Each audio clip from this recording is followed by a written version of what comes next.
How is everybody doing? L.A. Kendrick.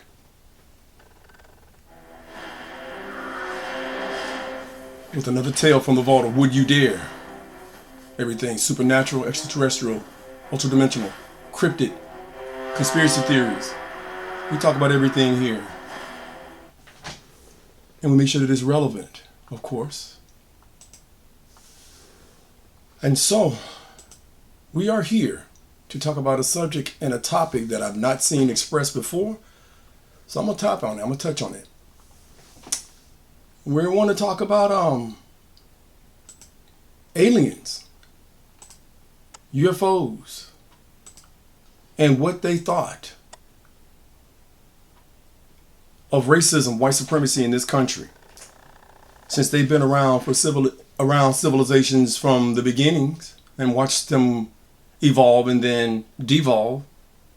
And they've seen a lot of things, obviously, because they've been in the skies before we had anything remotely capable of flying in the skies. And they have this ability to be transmediums, being able to travel in the air, the water, and on the surface with no problems whatsoever. So we're going to talk about U.S. racism and white supremacy. And if you're not a white supremacist or a racist, just take this with a grain of salt and let this be a thought process for you. Let's just think about this, elaborate about this, elaborate on this. Don't let this fry you, okay? If this ain't you, if it don't apply, let it fly. No need to come in here and be all nasty and, oh my God, racist. Okay, no. We're touching on and talking about a subject, sci-fi, truths, and a lot of other things that are involved in this that I've never seen anybody touch on. So I'm going to touch on it. What would a civilization that's advanced, either ultra-dimensional, interplanetary, non-human intelligent, what would they think about us? Did they orchestrate racism, white supremacy, and slavery? And we're going to stay on the U.S. slavery and the white supremacists, okay? We're going to stay on that mindset. We're going to talk about the oldest business in this country, which was, racism and white supremacy and slavery. It is what it is. But how did the aliens perceive it when they were observing? Did they have a prime directive that said don't be involved? You might be surprised, because some of this stuff that I'm going to show you speaks to the contrary. And they possibly had a hand in either orchestrating and assisting. So let's get into it. The party don't start till you walk in, and now that you're here, let's begin. All right. Fair use, YouTube. Let's get it.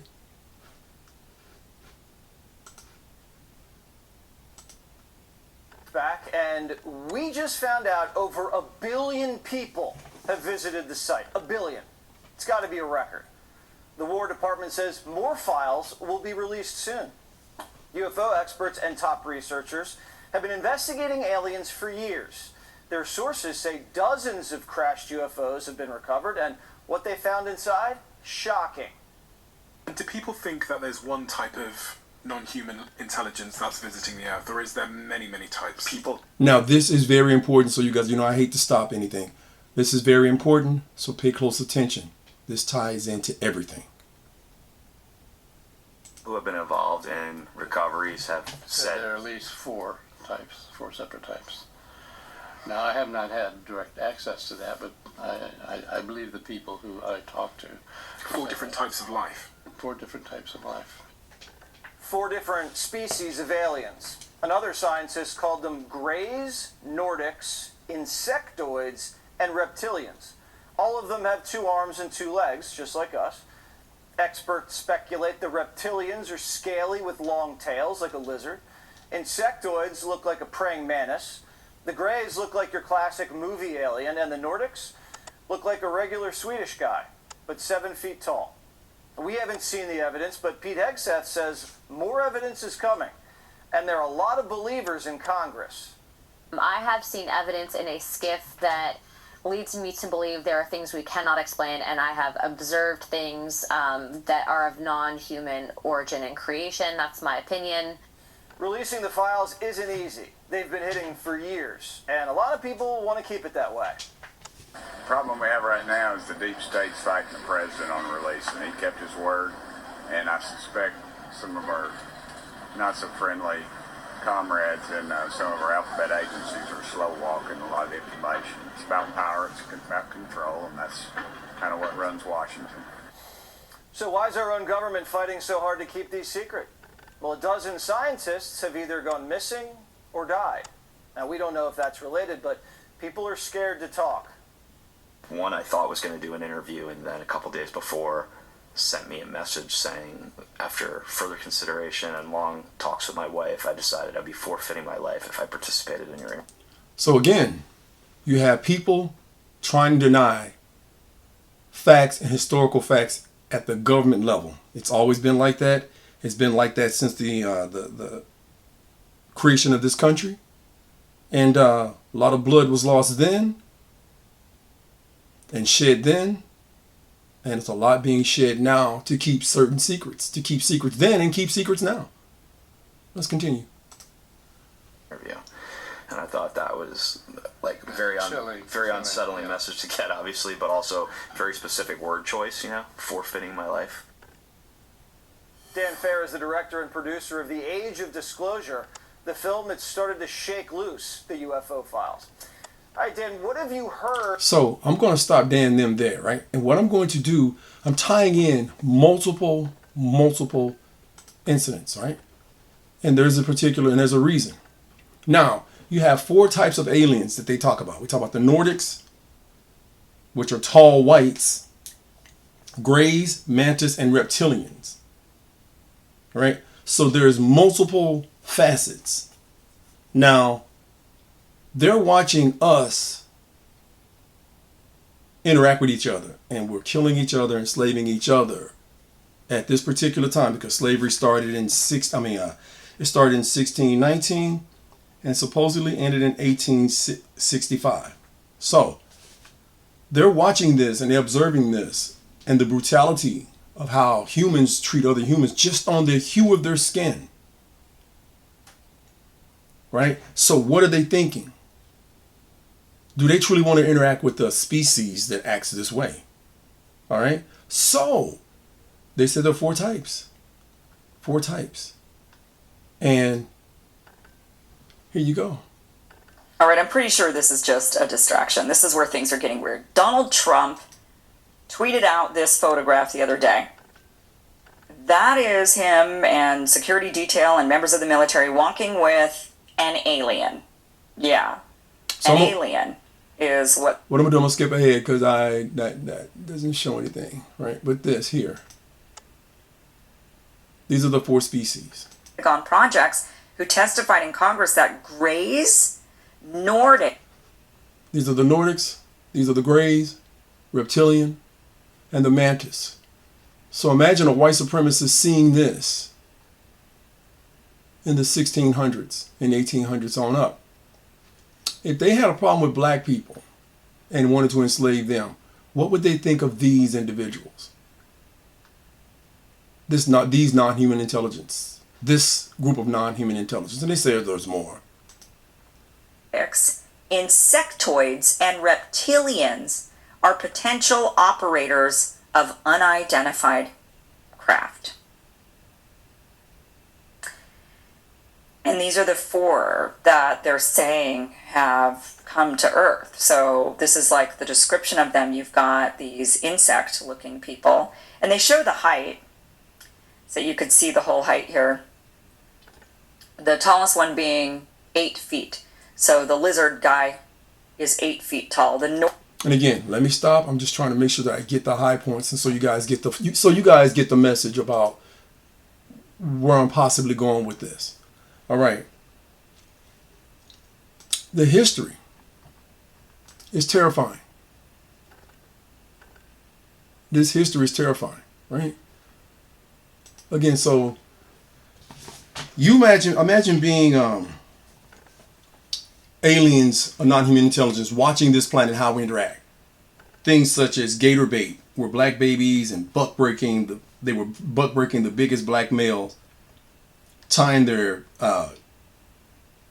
same men's arms and legs to be pulled apart by two separate horses to enlist the maximum amount of fear into slaves for total obedience, and then feeding their babies and kids to alligators just to get the alligator skin. So I'm going to let this explain this more.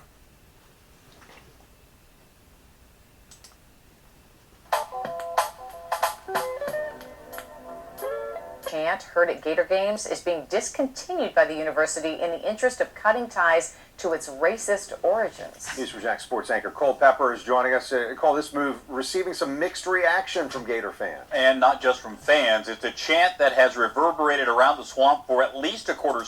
And the scary thing about it is, why would it have mixed reactions?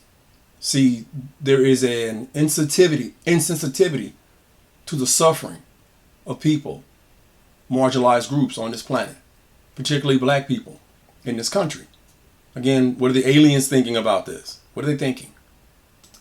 Century, but the gator bait chant will no longer be endorsed by the University of Florida because of its origin.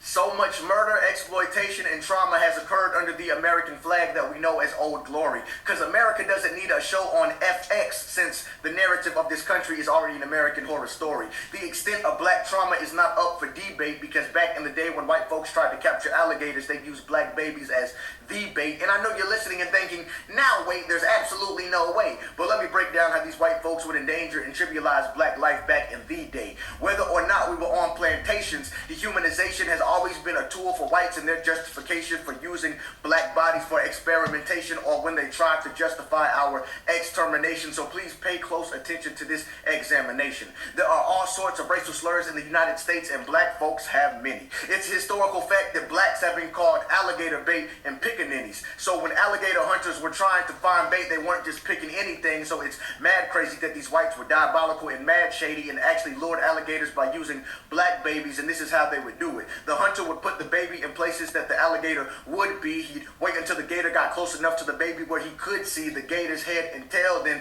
when it got close enough, he'd shoot and kill the gator. Then later, after putting these black babies in danger of being slaughtered, the hunters would give the black mothers just a few dollars. So remember, American Horror Story isn't just a fictional anthology, because the actual stories of America's horrors informs us of America's psychopathy. All right. So you have that. That's gator bait. Again, what would a non-human intelligence think about this? Again, this is episode 193 of Would You Dare? Right? So I don't want to touch too much on Jim Crow, because it's very extensive and it's very long. But Jim Crow is a pivotal time as well. And it was from 1865 to 1896. Okay? This is Jim Crow.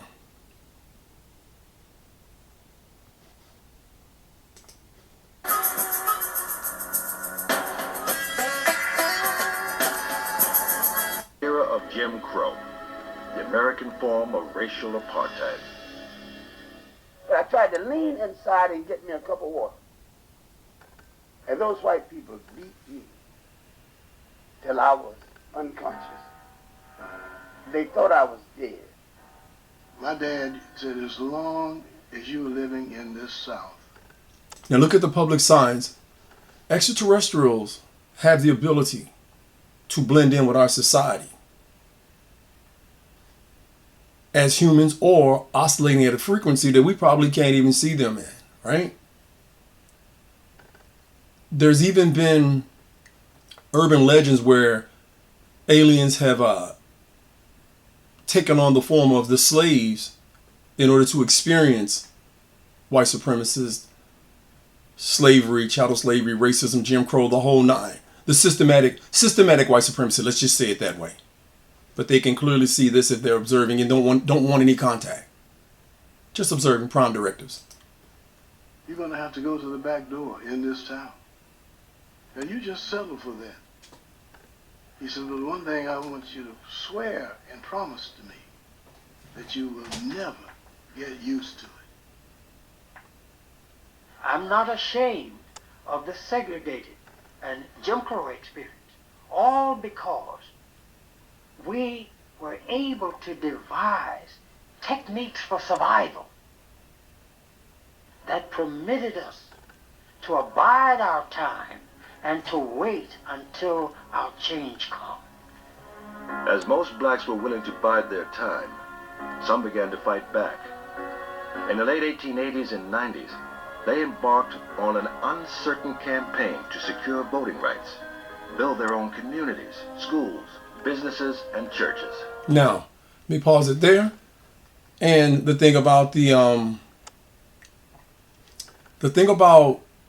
you heard them say building their own communities and housing and things like that because of this thing called redlining. And here's redlining. In every way imaginable, the consequences of redlining to many black and brown communities across America meant that those communities had the least and the last of everything. So I want to talk about redlining, because this is a term you may have heard, but most people don't actually know the history. In 1933, in the midst of America's Great Depression, when unemployment rates were 25% and millions of people were not only out of work, but many of them were houseless, the federal government, under President Franklin Delano Roosevelt, established an agency called the Home Owners Loan Corporation. Basically, it tried to make home buying much more affordable by subsidizing the cost of building and lending such that people would be able to afford to buy for the first time. Millions of Americans participated, except that when the Home Owners Loan Corporation began to issue mortgages, it came up with a scheme to decide which communities were deserving of loans and which ones weren't. They made maps and used a color-coded scheme. Green meant this was a community that you could lend to, and red meant you could not. The basic decision they made was to determine that any community with the presence of black people or brown people or people who perhaps spoke Italian in certain parts of the country could not receive support from the Home Owners Loan Corporation. This created a system that came to be known as redlining, because communities that were deemed risky by the mere presence of people of color, most especially black people, were disqualified from getting direct support from the federal government to purchase homes. This policy lasted until 1968, when the federal government passed the Fair Housing Act, which made all forms of discrimination in the buying and selling or renting of homes illegal.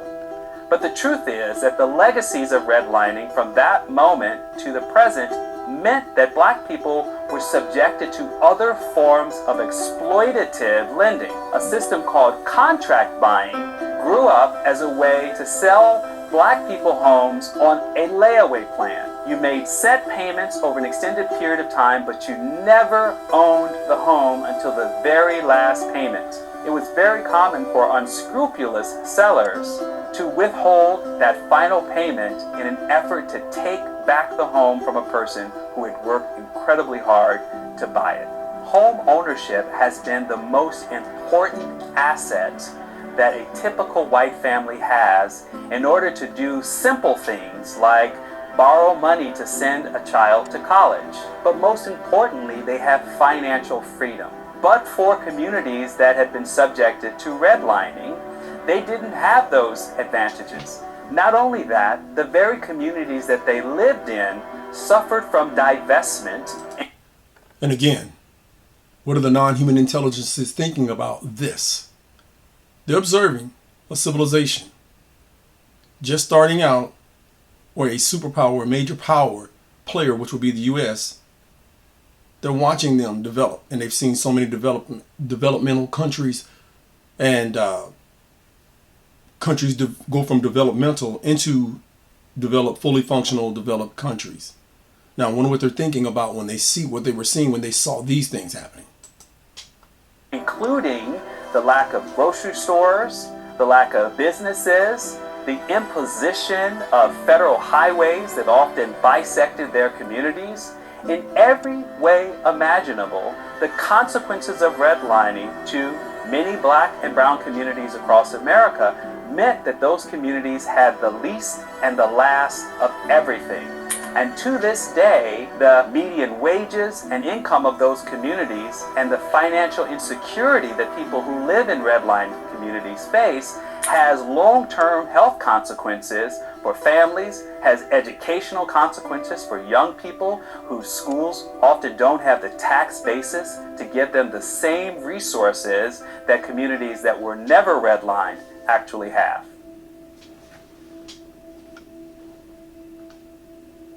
Now, that's redlining. All of these things from a so-called advanced civilization that thinks, right? This is what we were dealing with. Now, I want to say this as well. The one thing that I noticed is the presence of UFOs in the sky. Like one of the first recorded sightings in the U.S., right? There were several sightings of a great airship around Texas in the spring of 1897. At least one of these flying crafts was reported to have crashed in Aurora on April 17, 1897. As the Tall Tale reports, an airship crashing into Judge Proctor's windmill, bursting into flames. And this was 3 years before the first blimp flew on July 1900. Remember, these things have been spotted in the air way before we had anything close to flying vehicles in the sky. And yes, some of these, of course, are misidentifications, right? But I'm saying that to say this. They were watching as blacks were consumed, metaphorically speaking and physically speaking. They were watching this cannibalism. Here we have the delectable human. The soul harvest. Negro, I'm sorry. In exchange during slavery. A process of internalizing and imbibing spirit and soul force. In Rituals of Blood, Consequences of Slavery in Two American Centuries, Orlando Patterson approaches this dynamic from the perspective of the enslaved person. Are you hearing this? I'm going to drop down here. It says, Patterson analyzes Jim Crow lynching rituals as ancient sacrificial rites, cannibalistic features, and attempts to feed a deity of terror and appetite usually referred to as God. So when black people were being lynched, that was a ritual. Trying to soul harvest. Let's go over here. If I have to make two parts to this, I will. So now we're gonna go here to right here. Sex, honor, and human consumption. Now I want you to listen to this. Lilburn Lewis, a Kentucky slave owner, owned a considerable number of slaves whom he, quote, drove constantly, fed sparingly, and lashed severely, according to the abolitionist Lydia Maria Child. Lewis was a typical plantation owner whom most in the local community probably respected and looked to as a model wealthy citizen in terms of his treatment of his slaves. In 1826, he would commit crimes against his slaves that would cause his community to ostracize him and pursue legal restraint. He committed suicide while awaiting criminal trial. It is hard to say from the evidence if George, a young recounted slave on Lewis plantation, was a favorite, or if Lewis constantly chose him, as many masters did, as the object of ritualized violence and as an emblem of his manhood and noble social stature. Okay, so I'm going to stop him at that point. Okay. You got to think there was during this delectable Negro, right? What was going on was they were consuming. They said they were consuming black folk, eating them, ritual sacrifices, things along those lines. And again, this is not for the faint of heart, but this was the grain of salt. Just time facts in and touching on what extraterrestrials might have seen and what could they have been thinking when they witnessed this, these horrible atrocities, right? You know, when they killed Nat Turner, when he rebelled, they did all kinds of things to him, and then they reduced his body to grease and fluids for medicinal usages. Think about that. This is the rise of the Ku Klux Klan, another terror organization. Right after the Civil War, the South was going through one of the biggest transformations in American history. It was known as Reconstruction. During this era, formerly enslaved people were building new lives, communities were changing, and the government was working to rebuild the nation. But these changes outraged many white Southerners.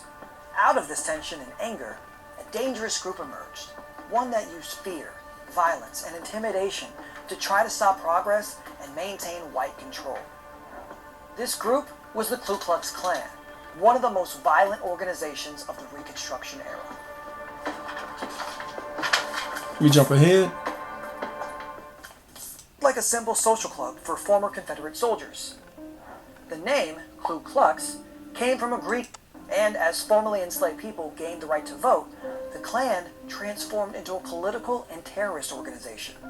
Its members included many Confederate veterans who were angry about the South's defeat and terror. So when they say that this is a flag of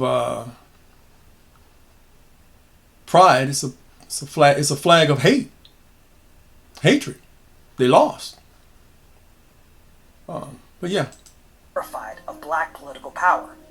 Their actions stood in sharp contrast to the work of the Freedmen's Bureau, which aimed to support newly freed black people as they built new lives after the Civil War.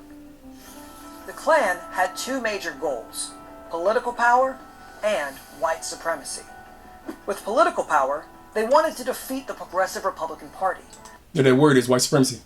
The party that supported Reconstruction, and keep conservative Democrats, especially white Southern Democrats, known as Redeemers, in control.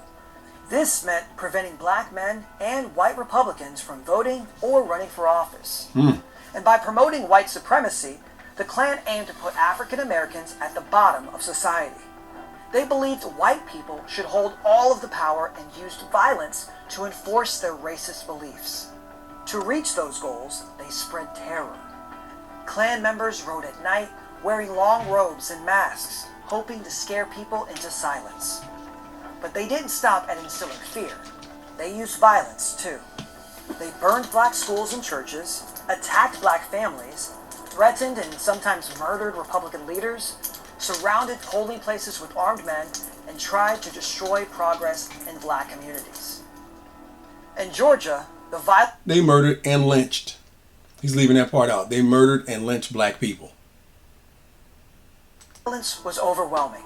Freedmen's Bureau agents documented over 330 cases of murder or attempted murder against freedmen in Georgia between January 1st and November 15th of My bad, he didn't leave it out. 1868. So, did the Ku Klux Klan succeed in their goals? Politically, yes. The Klan played a major role in removing newly elected black legislators from Georgia's General Assembly and helped conservative Democrats take back